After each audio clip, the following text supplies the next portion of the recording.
ganito kahirap kumita ng dolyar dito sa ibang bansa. Rain or shine, susuong ka.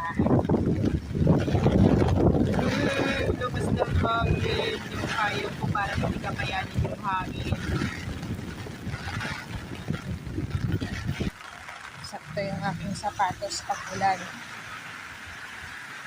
Puno na ng tubig sa loob. Kasi yung art ng Chongquan o Bridge there halos hindi makita sa lakas na ulan. Aninag lang siya. Pero makikita nyo sa camera yung siya. Wala kayong makita. Kasi lumakas na talaga yung ulan. Keep safe everyone, mga kapangyawan.